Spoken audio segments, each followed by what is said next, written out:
The cello means to me, oh, it's my life. I mean, for me, it's the center of the universe.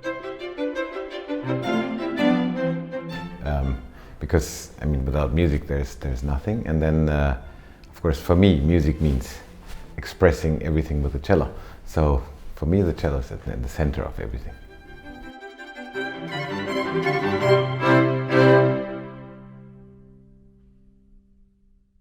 I started with a violin as a child when I was 3 years old, but I didn't like it. And that's a funny thing because I was only 3 years old, and still I always, I put the tip of the violin, I put it on the stand because I didn't like to have it in my hands. And when I saw that a cello you can play while sitting down, that's what I really liked about the cello. So I thought, this is a good instrument, I can sit and play. And then later, of course, I discovered I like the lower notes, the lower tones of the cello. Yeah, my father kept telling, you would have been a great violinist, but I said, no, I'm not sure. My elder sister also plays the violin, so I always felt like I'm second, sort of. And so that's why I chose it. It was good to choose a different instrument. Of course, I wasn't that clear about that at that time, but I think in general, it's good that I have a different instrument from everybody else. My first connection was, I had a good friend in Germany who was Japanese, who was living in Germany. We were very good friends. And he went back to Japan when he was, I don't know, 12 or 13, and I said, I'll come and visit. So that really sparked my interest in Japan. And later I married a Japanese, so that was the second, of course. Then I came to Japan and I discovered I like it. I want to maybe try to live and work in Japan. The industry is, it is a business in Japan, I think. It's maybe dominated by culture, by artist agencies, management that try to always promote their artists, of course. And the orchestras, many orchestras are not completely owned by the city, but they have to sort of work with sponsors and sort of get money, collect money from different sources.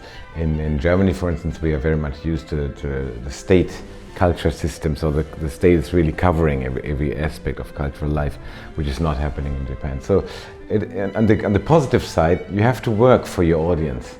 So the orchestras also, they have to take care that they get their audience, otherwise they won't get any funding anymore. So that's really different from European cultural life, I think.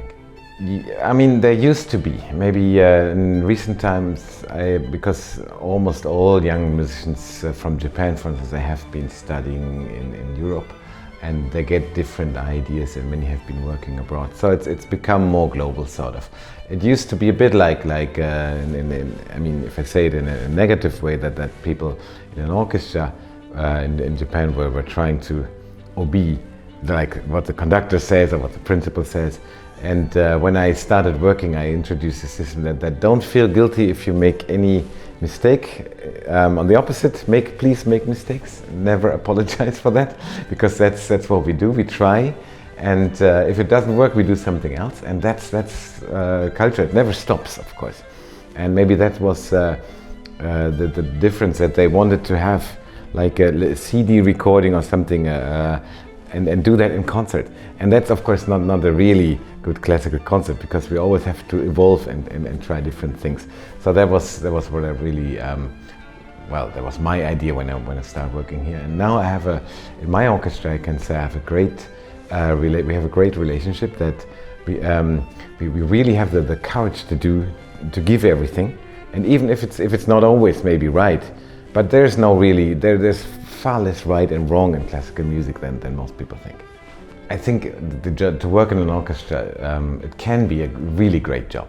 So if you're up to it, if you really, for instance, in an orchestra, you're always a bit busy. You have to adjust to your section. You have to listen to everybody else. It's a lot of people, of course, making music together and looking, of course, at the conductor.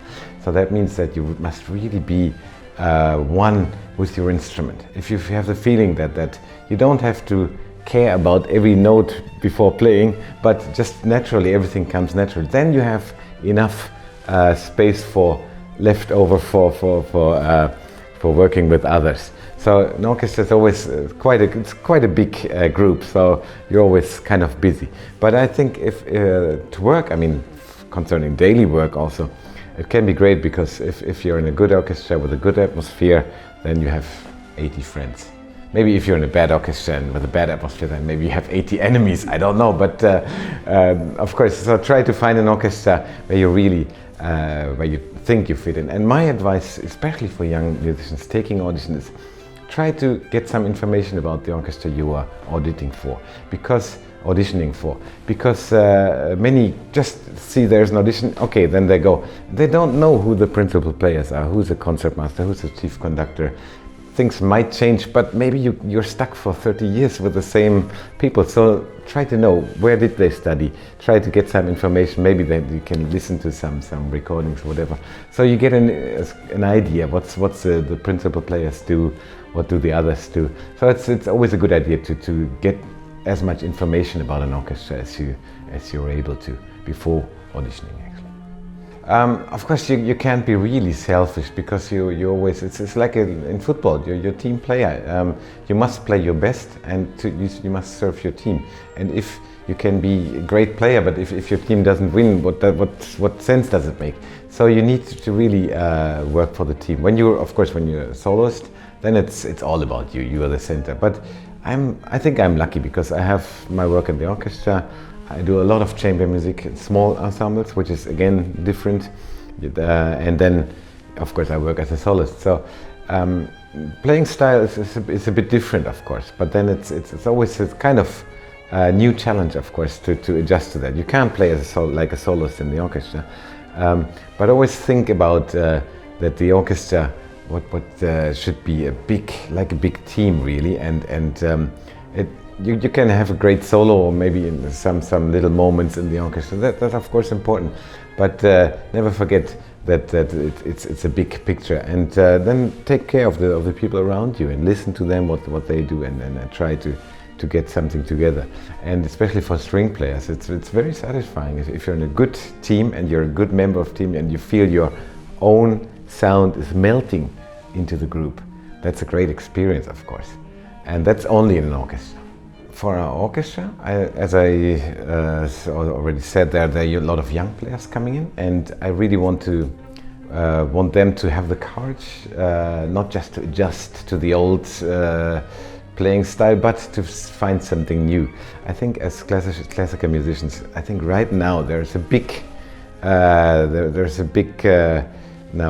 threshold that we have to think about. Is we play music of the past, we grow up with it. Then we have our contemporary music, which can be a little difficult for a lot of people. Then we have contemporary popular music, and now we have to think what are we going to do in the future. And so each generation of audience also they need to get in touch with the great masterpieces of the past, of course. But now we have to really think about what structure will be. Maybe the classical orchestra, like 100 years ago. That'll change. Maybe we have more smaller groups within the orchestra. Maybe we have to be more flexible. Maybe play also more popular music. I don't know. We don't really know. Maybe on the internet we have to work more to find audiences there.